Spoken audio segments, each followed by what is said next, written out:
back to another episode of Lemonade with Aplomb. My guest is Ophira Eisenberg, one of the funniest people I know. Welcome, Ophira. Thanks, Jason. Hi. Hi.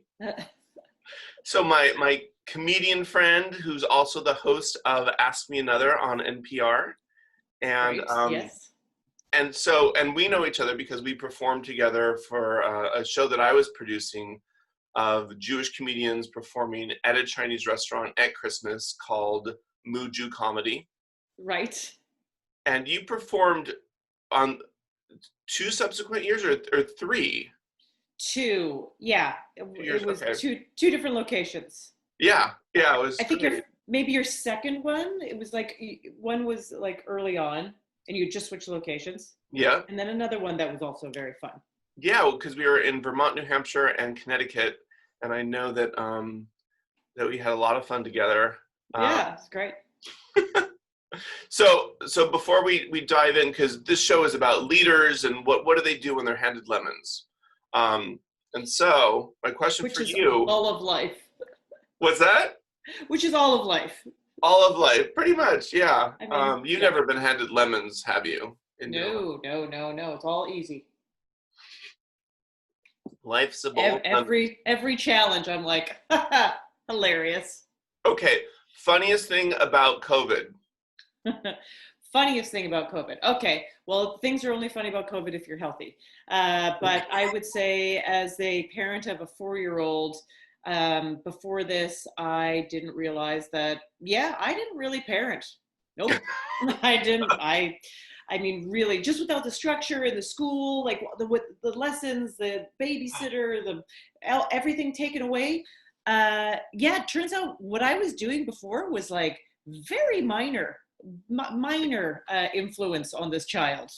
Now we're going to see what my real influence is going to produce. But as a working mother, no one ever told me that I would actually have to raise my own child. There should be like a label, a warning or something on that. Oh my goodness. Well, I found that I have an incredible capacity to fight about meaningless things all the time. Oh yeah. Yeah. Well, are they meaningless or are they now more meaningful because everything has different stakes? There's maybe that's the spin I need to put on it. No, it really does matter that you do what it's and I catch myself afterwards, but that's closer than never. Baby steps. That's right. The fact that you catch yourself at all is closer. Like I always do that too, where I'm like, oh, I've thought of such a great reaction afterwards. And I'm like, all we have to do is slowly work on moving that a little up in the timeline. Oh my God. This is great. Parenting advice from comedians. That's what I also think like we're, many people, if you're talking to leaders all the time, obviously, these are high achieving people. And I'm sure like with COVID, there is the ongoing joke of like, oh, it turns out that meeting was just an email, or it turns out that international business trip was a 30-minute Zoom meeting. Like that we have shifted what we need in terms of time. And I think also for all of us with running to-do lists in our brain of like, given, the reason I never get to that is because I have to do this and I have to go there and blah, blah, blah. And with most of that removed, what are you doing?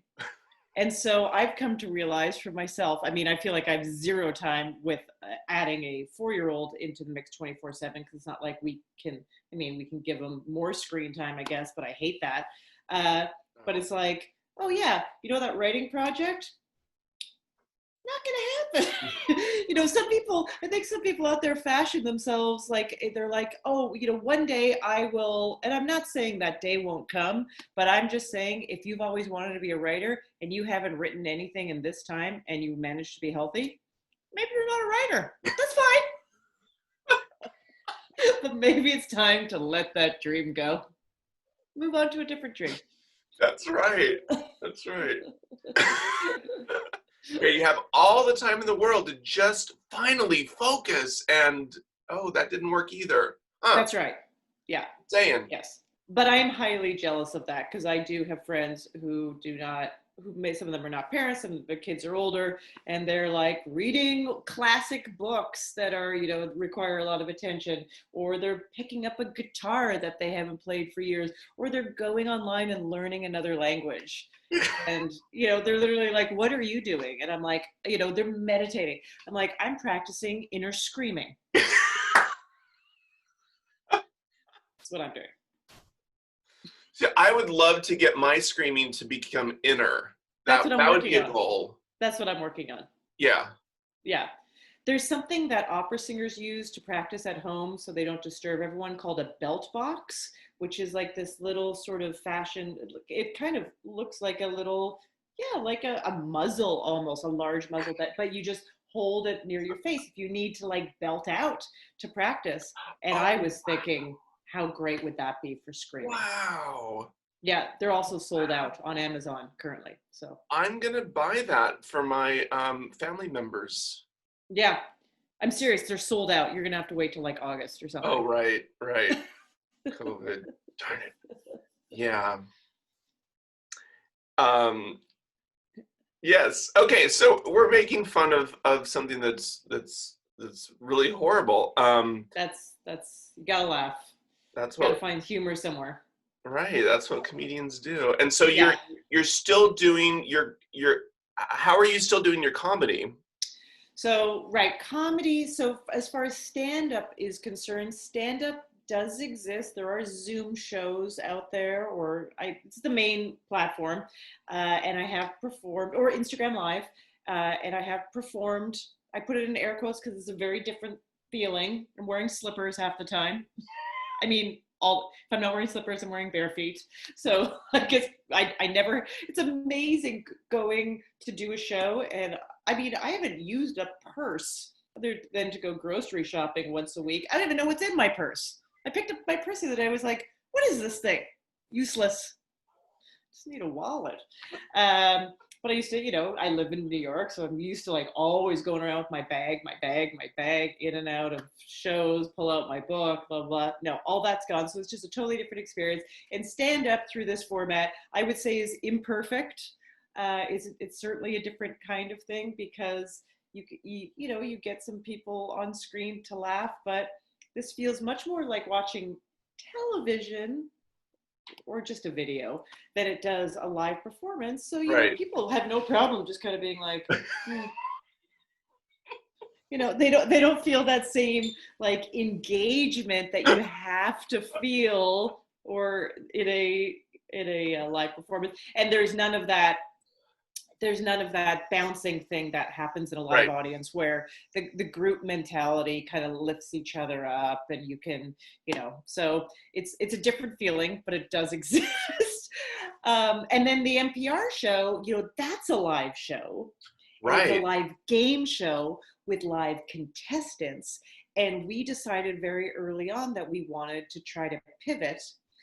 And, you know, let me tell you, if there was ever an upside to having to re-envision a creative project or all kinds of projects, Mm-hmm. you know, in this format, everybody had to really scale things down if they were trying to attempt a project. It was like, okay, how can we do it through this? So all of a sudden we were like, hard to do contestants because people need decent recording atmospheres and also they are nervous. So let's just call up our comedian friends and play games with them. So then it also meant like, okay, then our games have to be a little bit easier because most of our contestants are very like super smart, you know, and they're ready for a game show. But Right. comedians might not be. They might not know all of this like trivia that might not be. Are you saying comedians aren't smart? No, they are smart, but I feel like the people that come on our show are like athletes. Yeah. You know? And they just know, if they know pop culture, they know pop culture. You know, they pull out I will go through the script because I don't write the games. We have game writers for those things. And I will go through the script and look at something and I'll be like, how could anyone get this unless this is their specialty? Right. You know, a piece of like a name of an opera or just a certain historical moment. It's just like, this is not, I wouldn't put this in common knowledge. Oh yeah, people get it. It's like amazing. Or you ask them to do, literally gymnastics in their brains with mashups and anagrams and all these things. And, for Right. me, that Oh is God. Yeah. really hard. Uh-huh. And without a pen and paper in your brain. And, we would have these contestants on that would just pull it off. So you can't expect that of everyone.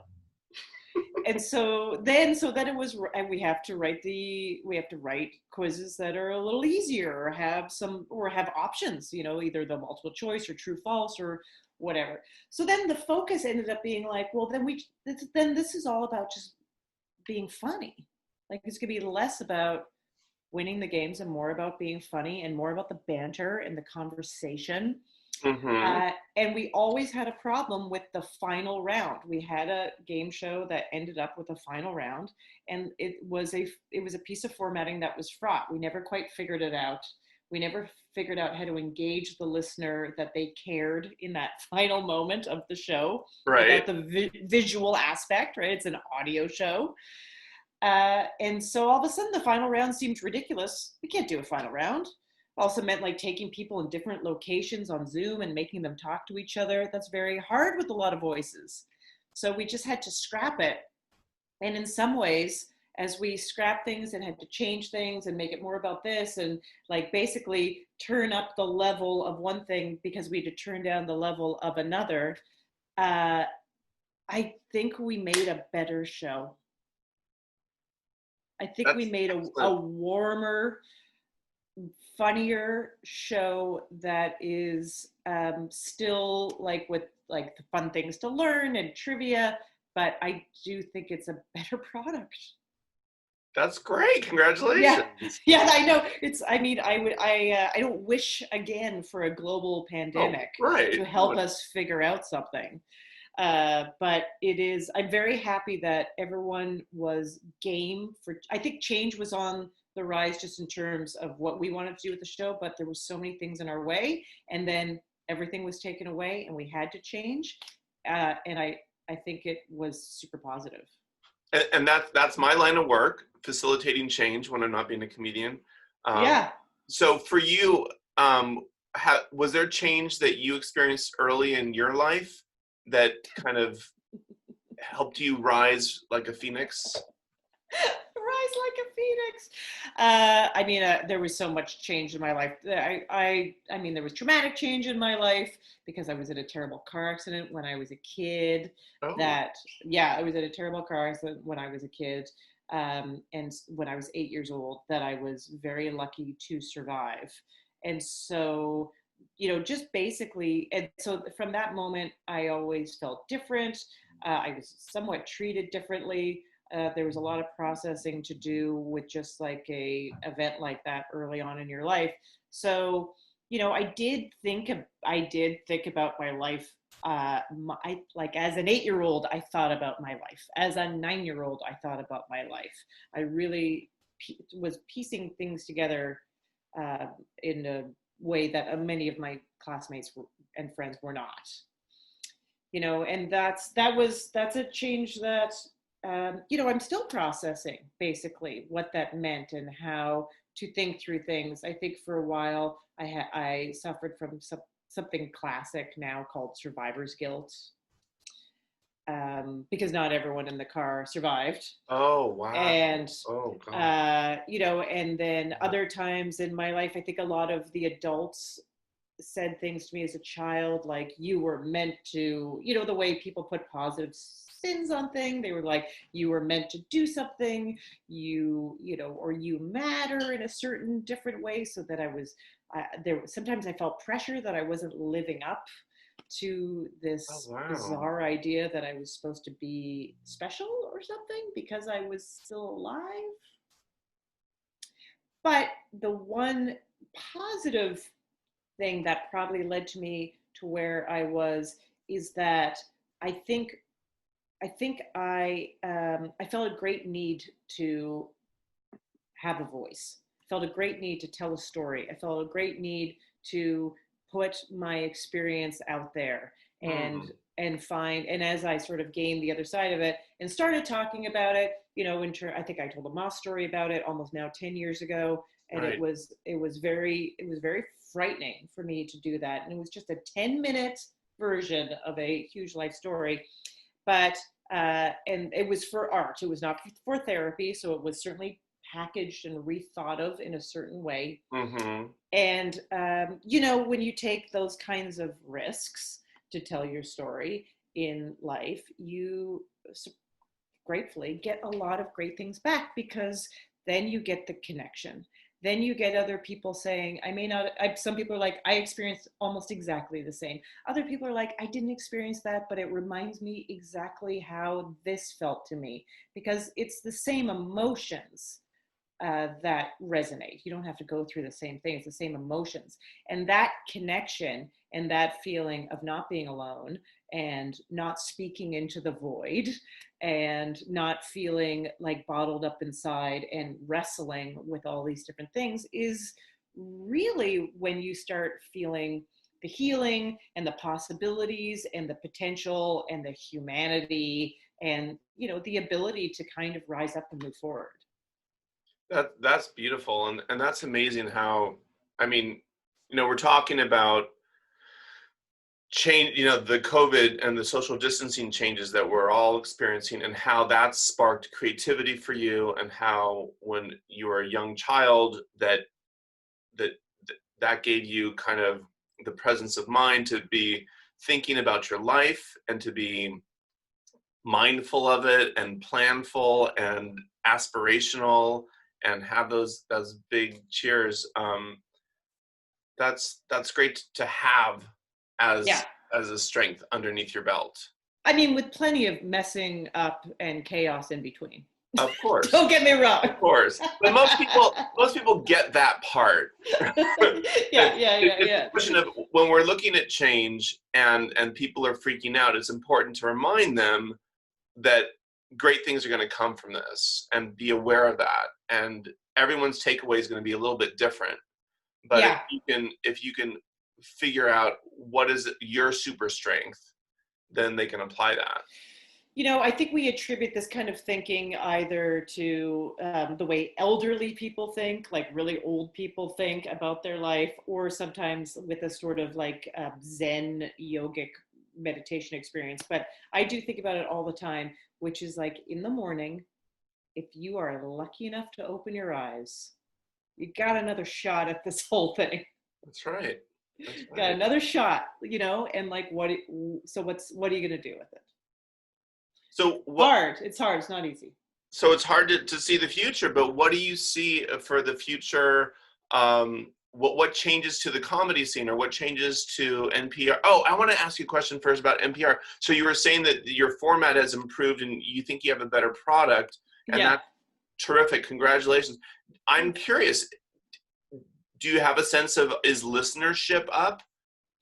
Well, as far as I know, actually, as far as I know, just radio is up. Podcast, not so much. I think people are still listening to podcasts, but I also think that podcasts were so much a part of people's commute, and Right. So also pretending that they were working.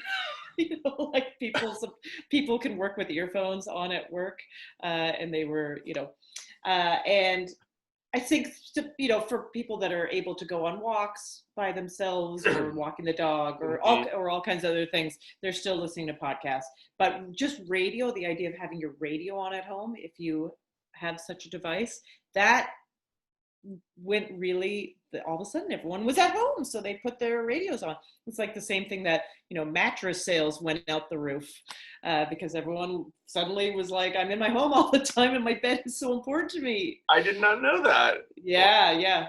So if you're in the mattress business, good for you. I was thinking, like, people are like, I want another bed, I only have one. It's possible too.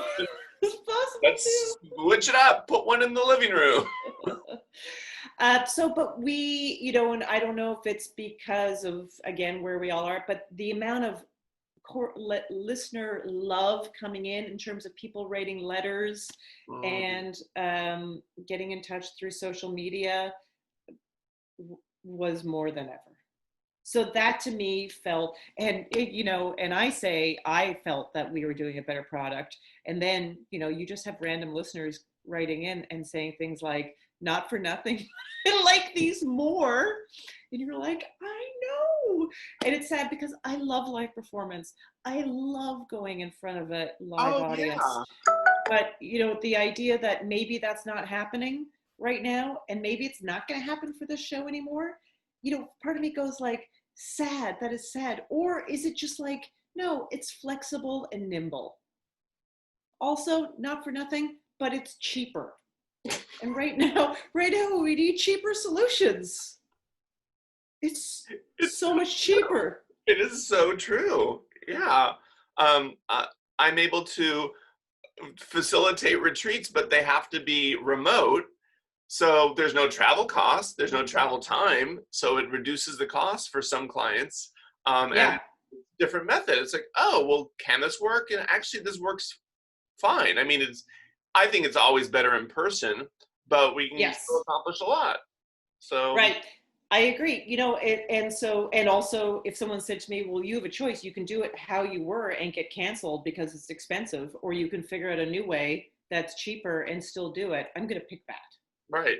So thinking ahead to a time when, I don't know, maybe it's different. What's going to stick? What's going to change to the industry, either comedy or NPR?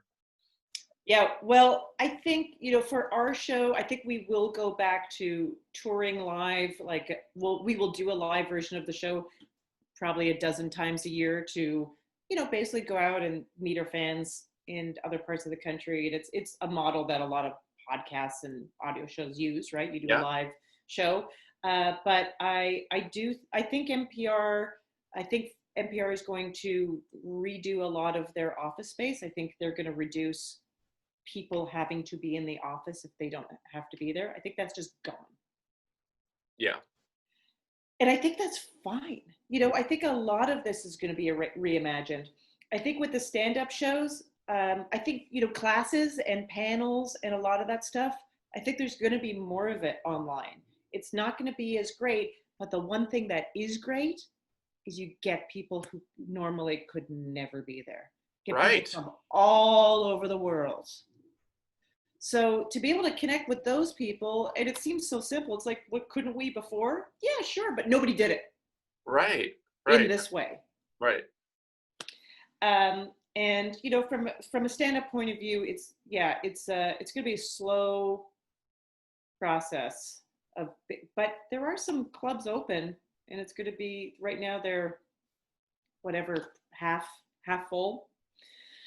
I don't know. Maybe it's going to be, my hope is that when there's a vaccine, because I assume that will be really when there's a chance at life being what it was. Right. And when there's a vaccine, and when people decide to go out, they are going to, it's not going to be a jeans culture anymore. People are going to put on those clothes. Okay. Get excited. Get my pearls. I'm ready. Yeah, we are going out and really have, seize the moment and hopefully that lasts. I know that we are, in the same way that we are resilient with change, we are so adaptive. That's like, yesterday's luxury becomes tomorrow's everyday inconvenience, Right. Well, I look forward to that. I look forward to seeing you again in person. Yeah, I know. Wouldn't that be fun in person? And it's always great to run into you and see you. And thank you so much for joining me on Lemonade. Thank you. Okay. Thank you. Yay.